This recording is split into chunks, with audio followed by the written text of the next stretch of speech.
Welcome to the Stronger Together podcast brought to you by Sandpoint Strength and Conditioning. I'm your coach, Kenny Marquardt. Today I am joined by Tess Howell. Tess joined our gym in, I think, May of 2020 is what we decided on the podcast, which was a wild time to join a gym.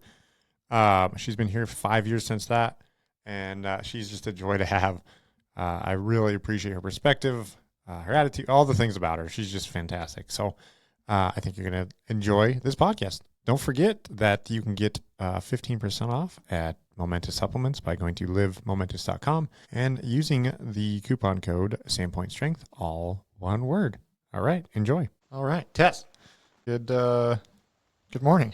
Good morning. Thanks for doing this. I'm glad I can pull you away from your busy season to chat with me on just for the rest of the world to hear. No pressure. So let's start with how you started here. You started in 2020, like right after the pandemic. Yeah. Or not right after, right in the middle, like right after our version of the pandemic. Yeah, right when you reopened. I was sort of considering joining for a while, I'd say a few months at least. I used to do whitewater raft guiding and sort of retired from that. 2019 was our last full summer doing that. And that's a very like physically demanding job and you're just moving all the time. And so that winter I was like, I need to figure out something else because now I'm working an office job and I just like don't move the way I used to. And I was very intimidated to join like the gym. One, because it's my personality to not like, I don't know, want to make a fool of myself. I think that's normal. Or stand out. Yeah. Yeah, maybe that's everyone's norm. Yeah, I don't know. A lot of people are like, I just love feeling stupid in front of groups of strangers. But yeah, I get what you're saying, for sure. Yeah, and I knew a few people who went to the gym, so I would like kind of be like, oh, what do you think? Should I do it? And everyone always said, absolutely, you should do it. That's good. And then I kind of like made the internal decision. I was like, I'm going to do it. And then lockdown happened. And so I then told myself, as soon as the gym reopens, I'll reach out. And I did. And Nice. I think I met with Jen for the initial conversation and then worked with Nick, and it's been great. Man, sorry. You Yeah. stuck around anyway, huh? Yeah. I don't know if Nick actually listens to this podcast, but I try and get a couple jabs in every episode, so that'll check the box for today. What was that like? Like, were we outside or were we inside? We were inside, doors were open a lot, and a lot of people were masking. Yeah. I mean, not, I should say half the people maybe, but Yeah, I that don't was a know. weird time. That was It a was very a- strange Yeah. year, I bet, from your perspective. I mean, from everybody's perspective, like for starting a gym in May of 2020 Yeah. was an interesting time to join a gym, for sure. Yeah, and it's like the world was weird everywhere, so it was sort of just like, I don't know, Yeah, this is what we do now. totally. Yeah, and classes were smaller. I think, I want to say it was like 12 or something. Yeah. 6 a.m. has always been a tough one to wrangle on that one as it Yeah. is. So, but yeah, we were such a microcosm of the rest of the world where it was like half the people were not half. There's probably 10 or 15% who were like furious if everybody was masking. There was 10 or 15% who were furious if people weren't masked. Wait, what did I say? Whatever. Yeah. The point is like, there's the like opposite ends of the spectrum where they thought that like you were trampling on everybody's liberties if you were or if you weren't. And then the other people were like, I don't know. Like, Yeah. whatever. I'm not sure which side I'm supposed to fall on here. Yeah. Yeah, there was a little bit. I don't know if you felt that or not. And there was some contention within the walls there. So. Yeah, I feel like there was quite a few people in 6 a.m. who were just like, I don't know what to do. Maybe I don't care. I don't, like very Yeah. neutral about it. Yeah. And I remember it being weird, like when I decided to stop wearing one. Totally. Because I was like, when do you just like, I don't know. Yeah. No, that's right. I know exactly. I remember when I first started wearing one, it was bizarre. Like it was such a Yeah. strange, anxious moment where I had just kind of made the decision of like, I'm going to err on the side of like, I've got to be around people and Yeah. I've got to like, not even, I wasn't worried necessarily about personal health, but it was just kind of like, I'm going to be in close proximity to a lot of people and I'm going to wear this. And so it made logical sense, but it was there was so much anxiety the first time I walked. I can remember like my first steps in the gym, because I was like, oh my God, like my heart was beating so hard. Where I was like, I don't know. Like nobody Yeah. cared. Everybody was kind of like, okay, well, now Yeah. he's wearing one. But like you said, then you take one off or you take it off, and there's anxiety around that too, because now Yeah. and you've had this thing on for however long, and so yeah, I know what you mean. Yeah. It was nice to breathe in the gym without one though. Do you ever find any of yours? Like, do you have? Because I still have mine in like my sock drawer where Yeah. I'll be like, oh shit, like there's. Yeah. I I found remember like that. a really dirty one, like wadded up in the closet. I was like, this is gross. Throw it away. Remember that? Yeah. Yeah. Yeah. Fun. And Yeah. then that summer was weird. The next 2 years were kind of weird, I bet. Like 18 months or so, just in the microcosm of the gym. Yeah. Because we had so many people move here. We had so many people that were so, I don't know, it was just, again, like kind of it's like an interesting family space, like where people are close enough to share how they really feel, Yeah. for better or worse. Yeah. So, where'd you guys guide? What river? What? We were based in Salmon, Idaho, and guided the Middle Fork of the Salmon, the Main Salmon, and the Selway. But the company we worked for has operations in California and Colorado and Oregon, so we all often did a trip in a different area at least once a year to like whether they needed a guide and you're like, sure, I'm free, or it was a training trip, or yeah, it was awesome. We've Yeah. done a lot of rivers, and my partner and I, we managed the Idaho operation. It wasn't 100% guiding, but making sure everything's happening. That's awesome. How long did you do that for? I started loosely in 2013. Cool. Yeah, it was so fun. How long can you do that for? Like, was there a reason? Was that kind of the reason you retired? I mean, there are career guides who figure it out and do it forever, and they'll like tack on a Grand Canyon season, which is usually like early spring and late fall, and it'll like add on to the Idaho season. We kind of stepped out mostly just like a personal preference of like working seasonally can be exhausting, and we really wanted to like build a house and settle back in Sandpoint year round. And then like as people kind of stop guiding, like a lot of our friends our age like transition to new careers, and then there's all these new guides coming in, and we are kind of like maybe our Nude guides. nude guides. I can see why. Hopefully, I mean, Yeah, we river didn't life. Yep, yep, for that sure. also could be true. Uh, yeah, you're just kind of like maybe it's my time to like just do this for fun on my own and not get paid to do it. Does that? My tattoo artist once said, like, don't turn your passion into your prostitute, which I found, like, I can see her Yeah. point, but I also, like, that's kind of what I did with the jam. Yeah. Does taking people down the rivers professionally, was that more fun or less fun or both? I mean, I think there's a while when it's like more fun. And then let's see, we worked a trip in 2020 and we did one in 2021. And after the one in 2021, it was like, oh, I feel like we really made the right decision. Like this was fun to go back and do another one, but I just think maybe the passion changed a little. It's like customer service all the time, and you're with people like when they wake up in the morning, which we're not always like our best selves. You're with them when they're dehydrated or if the weather's challenging or Yeah. their kids are being annoying. Like you see people through everything, and sometimes you're like, I'm an adult babysitter and I'm tired of this. Yeah.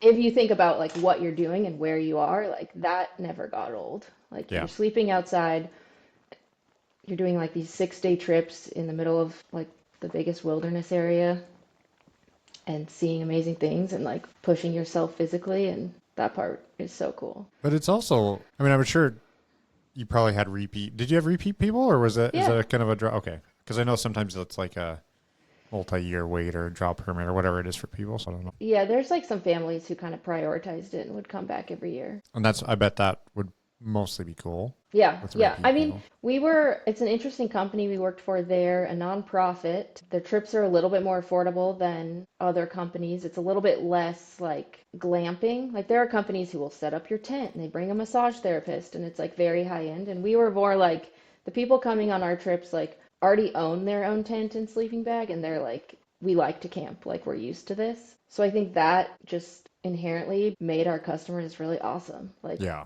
it was rare to have someone you didn't connect with. Like there are people I still am in touch with, and if I'm in California, I like text them and we'll meet up, and yeah, it's really cool. Yeah, that's cool. But I mean, I can see that you're not on a sightseeing tour. You're not driving around a point, and it's like people have to pull Right. their weight, right? I mean, Yeah. that's, Yeah, like we'll help, but it's like, okay, pack your bag, like we're pushing off in an hour, like eat your breakfast, let's go.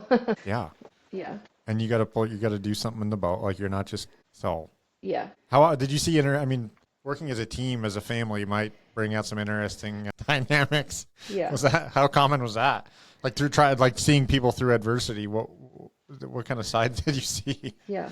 You definitely saw people like, yeah, like things break them that you wouldn't expect. Like if it was just like too much rain or the hike was longer than they thought or something like where this kind of I don't want to say like pathetic side, but like this it's like they couldn't deal. Like Yeah. they're like I'm tired, I'm hungry, I want to go home, take care of me, like side would come out. Interesting parenting dynamics or just like kids' capabilities of doing their own thing. Like I bet if you told your son like go okay, like pick a spot for your tent and go set it up, he'd probably just go do it. Oh, you And haven't there met my son.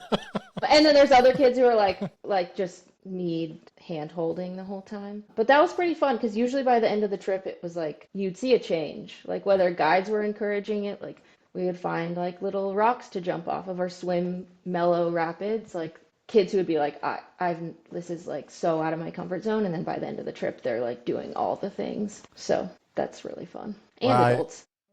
yeah, for sure. I was going to ask about. I mean, I think for kids, I tease my son, but he's quite phenomenal. But what if it's my idea? It's not a good one. If Yeah. it's somebody else's, if it's somebody of another, like I think he does pretty well with other adults, from what I hear. Yeah. So I'm sure that he would, if you told him to do that, he'd do it. If it's my idea, it's definitely the wrong place to put a tent for sure. So, but what did you? I mean, you're out in the middle of nowhere. Like if somebody's just over it on the hike, like what do you like? Yeah. I mean, usually they figured out. We've had people fly out of trips, like on a remote airstrip. They're just like, I'm done. And it's like, okay, you got to pay for it, but we can coordinate it. That's rare, but it's happened. Under Obviously, what like, circumstance? Just like not. well, it was a tough trip. I don't know if you're familiar with norovirus, but sometimes Hmm, it will rampage its way through a whole group, and it's like 24 to 36 hours of liquids coming out both ends. People, when you're in it, it's the worst thing you've ever experienced, especially when you're like in a tent on a rafting trip. But then it just like ends, yeah. and this mom and son were like, "No, we're out. We're done." And we're like, "Okay, there's like you have one last chance. This is the last airstrip. We'll fly you out in the morning." And by the time they got on the flight, they were feeling so much better, and I think they regretted their choice. But I get why they were not comfortable. You're right. I mean, that was exactly what I was wondering. Is if, like by the time they took off, they would realize, you know what? Yeah, But yeah, it's hard to communicate that when you're in the middle of that. So yeah, yeah. I think the best like as a guide, you get really comfortable at being uncomfortable because sometimes it's the days are long or the weather's not perfect and you don't really have a choice. You're like, I'm outside for 6 days. Like, yeah, I'm probably going to be cold at some point and I'm going to be hot at some point and my muscles are going to get tired and somebody's going to annoy me and yep, like, yeah, yeah, and but it all ends. I yeah, mean, I think that's. I wish more people would do that. It seems to be kind of a running theme on this podcast of like just dealing with the adversity of things and recognizing that there's another side to it. yeah, And it's such a good life lesson because yeah, it doesn't just beat you down forever usually. Like yeah, at some point or another, it gets better. And then I think you get more comfortable being uncomfortable.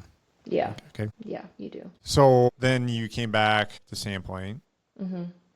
And what was like, were you trying to stay in similar, like what was you wanted to get to something more consistent or what was your, I just felt like I didn't have like really a routine of like physical activity. Like I was into trail running and I would do that every now and then but there was just like no like I do this every day or like this will keep me in shape. Like there was just I had no guidance or motivation to like do it on my own and I just felt like I need a class setting. Like I need someone to tell me what to do or yep, how many times to do it. That's probably the bigger piece. Yeah.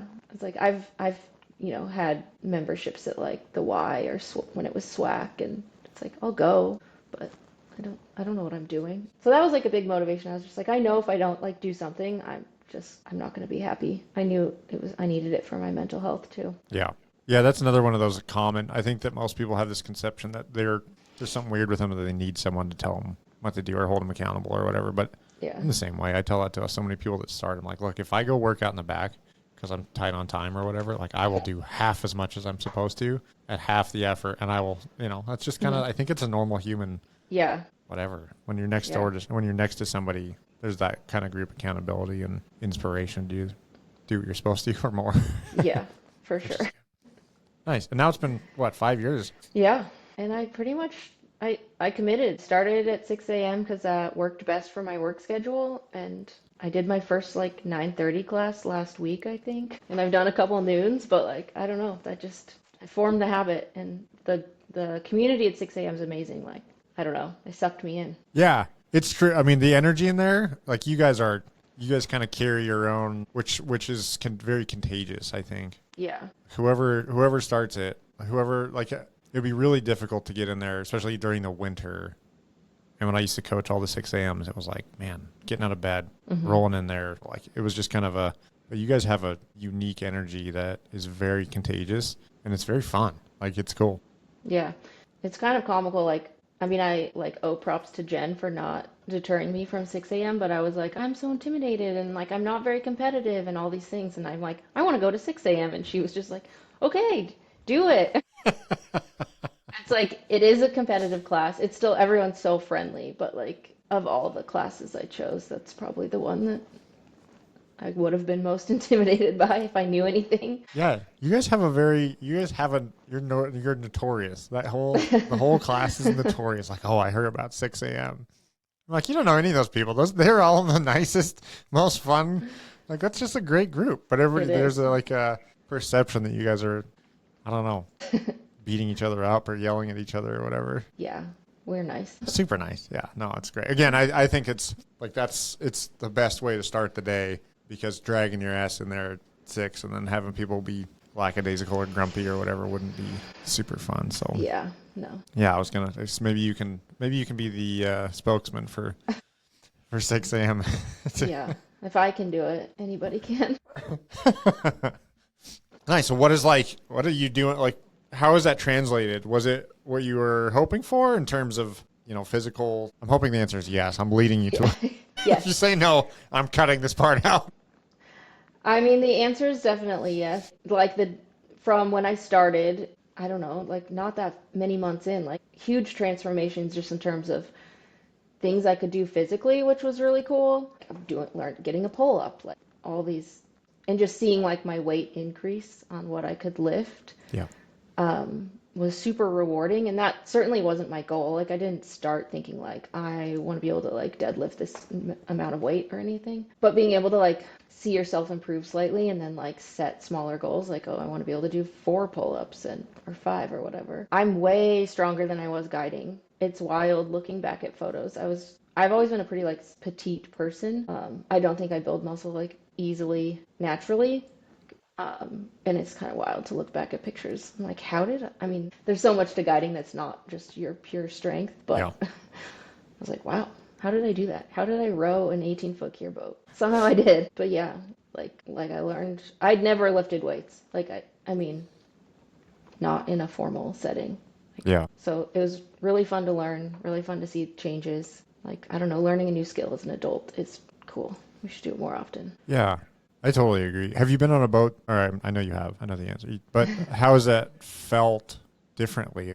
Being in river shape, I'm sure doing it all season long, you probably develop a bit of a specificity, and like you're probably pretty good. But like if you do it, now that you probably do it less frequently, have you noticed a difference on the oars now or versus then? Yeah, it's like not quite apples to apples because the last trips I've done, we've rowed like fishing boats or smaller boats that are lighter. But I do just think like overall strength and endurance, like it is noticeable. Like even at home, like lifting things with my partner Tanner, like we're building a house, so there's lots of heavy lifting and moving wood around and stuff. And it used to be very apparent like how much stronger he was than I was. Like he'd think like, oh, we can co-lift this, and I'd be like, I'm struggling. I'm not as strong as you. And now I feel like it's noticeable to me. I don't know if he's noticed it, but I feel like I'm closer to what he can carry, and it makes a difference. Yeah, that's awesome. Yeah. Yeah, and I have noticed it too with just like overall endurance throughout the day. Cool. Like when I'm doing hard things, like I can just keep going. Yeah, good. How was that? Like after 5 years, I feel like there's a certain period of time where the perspective or the goals or your relationship with the thing changes. Has that, like, from the outset to where you are now, like mindset or what you're trying to achieve, has that changed? Yeah, I think it definitely has. I feel like there was a while where it was just like I constantly want to level up, like Yeah. step by step and get better and better. But I don't really know when the shift was, but at some point it felt like I was fine just like staying in the same spot where it was like I don't feel like I need to do the assessments every month, or it's okay if I don't go up in a level. Just still being consistent and going to the gym and like trying hard felt sufficient. It was a year and a half ago, my dad died, and when I came back to the gym, one, it was like amazing because I feel like the community was exactly what I needed, and I like needed that routine and to keep showing up. But that drastically changed how I approached all the workouts. I just felt like I didn't need anything stressful. I didn't need to increase the stress in my life, and so I just like I didn't have that like internal competition of like needing to perform at like max capacity or get stronger. And I think it was very cool that I was able to do that. Like it was an environment that all the workouts let me do that. And I think yeah, just like recognizing in your life that like emotionally you might need something else in the gym. Yeah. Like I remember that year I was like I'm not doing the open. Like I felt like I couldn't my brain couldn't handle any more pressure to do anything. So I just like I think I probably still did it, but I didn't sign up. And just like recognizing that that's what I needed for a while. Totally. Yeah, I think that's a really important lesson that more people should know too. Is like it doesn't have to be. It'll go through seasons. Like, has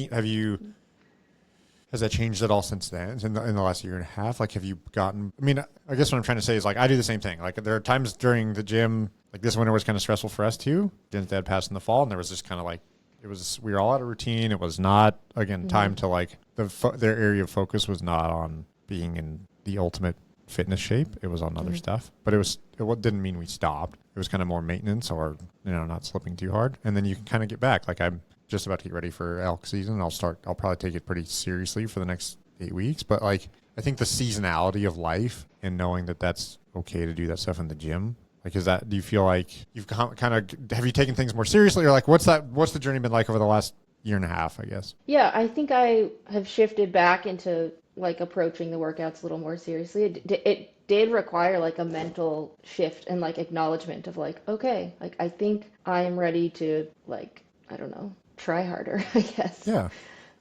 Which is good. And I also feel like the coaches help a lot with that. Like just communicating, like I've checked in with Nick a lot about just like, I want to get better at, or, fill in the blank. And then like that's a focus, or having that in the back of my mind, like pushes me to approach some of the workouts like harder. Like, no, it's going to be harder. Do a little more weight. And probably also having the permission to not when it's not appropriate, right? Like somebody's screaming at you to try harder, and you're just doing your best to fucking hold your life together. It doesn't always go well.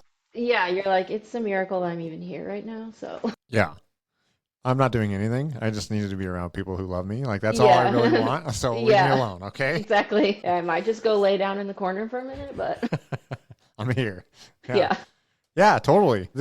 Answer this or not, but like, was it a weird, like, if you coming back into the gym, was there like a little bit of anxiety or apprehension around being around all those people, knowing you're a little bit afraid, vulnerable? I mean, I think a little bit. It was honestly harder it was harder just being in public. Like, I feel like, the gym, at least most of the gym community, the 6 a.m. community knew. And so I was like, okay. And I feel like I've known them long enough now. I was like, okay, being vulnerable around them. So that didn't feel hard. I'm sure the first day was like, okay, somebody's going to say something. Yeah. I'll probably cry. Yeah. But honestly, like grocery store, like running into people you don't really know, like that was so much harder Really? to be in public. Yeah, because it was between Christmas and New Year's, and I remember like every cashier was like, "How's your New Year?" And you're like, they're just doing their job and trying to be nice, but like sometimes like then they say that and you think about it and you're like, it was actually probably like the worst New Year's I could think of.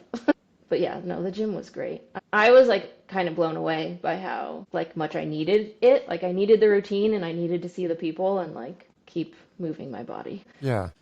Well, I think it goes back a little bit to what you said in the beginning about it's almost the opposite of where you feel vulnerable when you start. Like, you're starting a new thing, you're starting a new skill as an adult. You don't like looking stupid in front of most people, which is the same for most. But then the knowing that it is such a safe place to be able to go in and be vulnerable about not necessarily fitness, but about life, like that's pretty cool. Yeah, it is cool. And it's like there's a lot of people in the class that like I only know them from class. Like maybe I'll see them outside in the real world now and then, but it's not With like real clothes on and yeah, makeup. I know. The first time I can't remember who it was, but I saw someone at the grocery store and I like did a double take. I like didn't know it. I was like, I've never seen you with a hat on. But then there's also a group of people that like we've connected through the gym and we hang out outside of the gym all the time. And like, I never thought that would happen. No, it's cool. I wish I could take more credit for it, but I think it's just the people that are in there. I mean, really though, like it Yeah. is just safe. I mean, we had a similar with Jen's dad passing in the fall. There was at some point we had to like where it was like, okay, this is not getting better.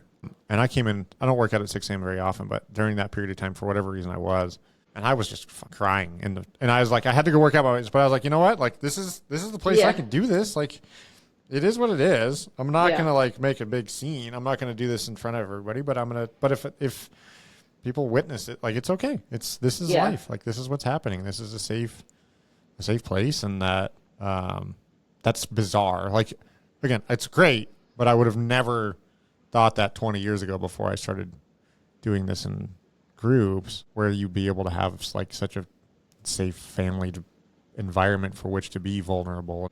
People are only there to want to help and support, and I don't know. It's pretty cool. Yeah, yeah, it is. And yeah, I remember thinking too, like one of the first workouts I did when I came back, like my dad dying is way harder than lifting this barbell. Like I just kept telling myself that, like, I can pick this thing up. Like But God, it feels so much heavier, I doesn't know. it? Yeah. At that point, like when you're during the down times in life, things feel Yeah. so much freaking heavier, like literally and figuratively. Yeah.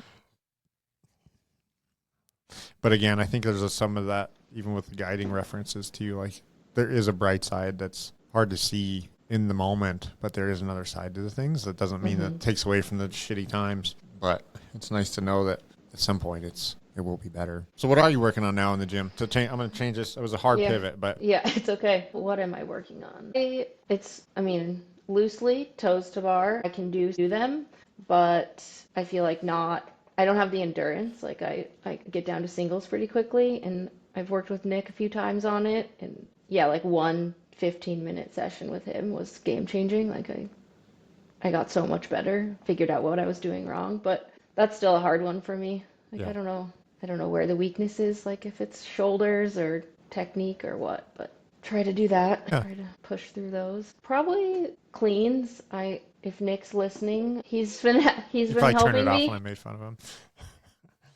I don't know. At some point, I had developed a weird technique where I don't know, it wasn't great, and so we've been trying to fix that and get better. Which is funny, like working on that. So I haven't been working on more weight. I've just been working on the technique, and Yeah. that's also kind of a weird mental shift, especially when there is sometimes this energy to like lift heavier, but it's like, no, I'm just going to go significantly lighter today and try to do all of them really well, which does help a lot. Turns out that works. Thank you for that endorsement of, yeah, that's good.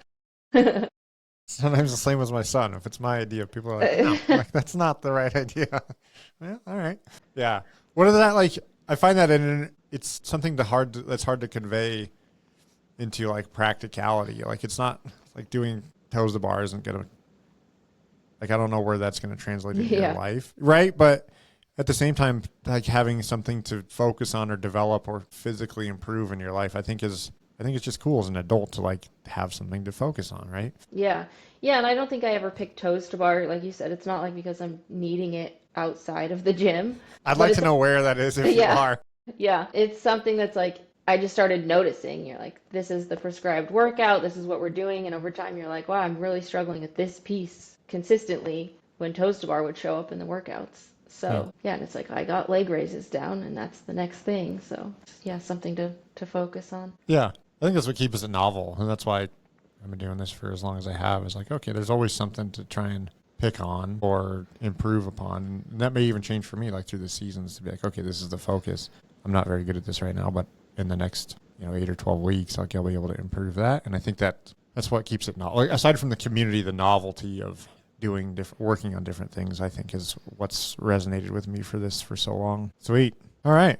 I think that's great. Yeah. Anything else you want to pump up festival? You guys. Yeah. Buy your tickets. Don't protest out front. Yeah. That'd be great. Yeah. Even if you believe in Second Amendment rights, which I do not bring a gun to the festival, please. Sorry, I'm going to ask this, and we can, whatever happens. If you want me to pull any of this out, but like working on a public, like you guys are very public, and I don't mean that, like it's a huge Sandpoint community event. Like we talked about this with the COVID thing, where I felt like, I don't know the answers necessarily. I'm not sure how to navigate these things, but it's like, how does that feel being a big part of festival where there are a lot of every decision you guys make is pretty dang public and pretty. If you go on Facebook, my God, you guys are a bunch of morons. I know. You're not. I had to remove myself from some groups because I was tired of reading about it. Yeah, I can see that.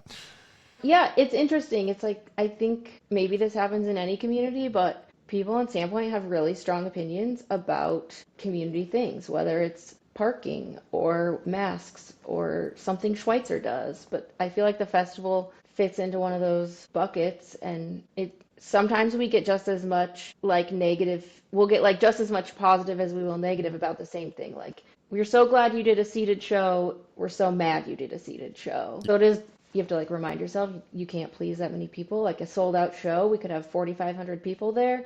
We're not going to please everyone. Of those 4,500 people, we all have very different political beliefs. And yeah, it's challenging. I think people can be really vocal and they don't like think about what they're talking about or ask questions. I think it's helped me be a little bit more like open-minded when I see changes happening like in the city, or I don't know, at Schweitzer or something. I'm like, they didn't just do this without thinking about it. Right. Or there are reasons like we don't know necessarily, and how much like one loud voice can really sway the information that's getting spread.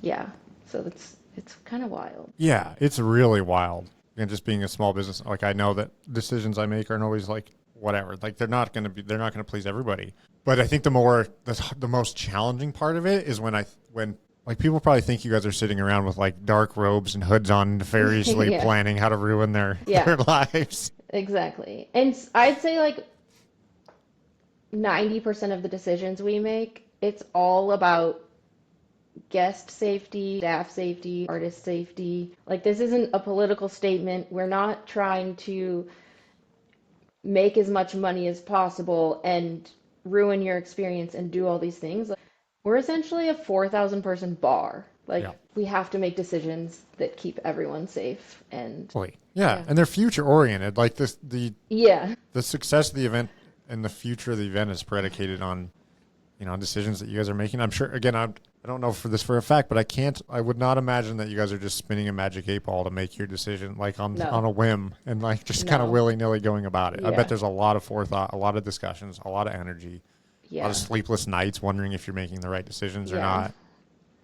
Yeah, and there's like a lot of people involved. We have a board of directors. We talk to other venues. Like, there's so many people that help us make decisions. Has it gotten easier at all? Like, do you feel like have thicker skin, or are you just turning off the noise as much as you can? Yeah, I think both. And I think what's helpful, like for me, is like I acknowledge that like a lot has changed in the festival's been around for over 40 years. Like, a lot has changed, both in the organization and in the world. And like, it was pretty sweet when there were like no rules and you could do whatever you wanted and bring in alcohol and jump the fence because you didn't want to buy a ticket. Like, I grew up here and I've experienced the festival in a lot of different phases, and it's like, yeah, it kind of does suck you can't bring in outside alcohol anymore, but that's what it is. It was also so I ran nightclubs for 5 or 6 years. Like, do you imagine that someone could serve themselves on your venue as much alcohol as you would want and not have anybody with a liquor license to have control of that is wild. And like liability wise, it's going to fall.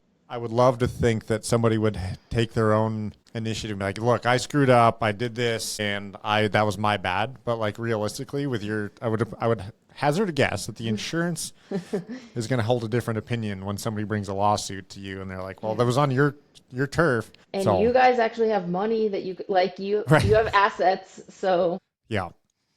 yeah, it's a total liability nightmare. And I remember last June I went to a conference, the National Independent Venue Association, and there was a session on insurance, and I was talking to someone from an insurance company, and I was like, yeah, we have a really hard time finding coverage because we allow outside alcohol, and there's like one company that will insure us, and it wasn't really adequate. It was like we don't have a choice. And he legit laughed and was like, talk to me when you don't allow outside alcohol. Yeah. I'm sure. Okay. Yeah. Yeah. Again, the evolution of things is sometimes doesn't feel as much fun, but at the end of the day, like one terrible event means this will never happen again. And so you guys are just doing everything you can to keep it fun and hold the spirit of what it is and was and should be.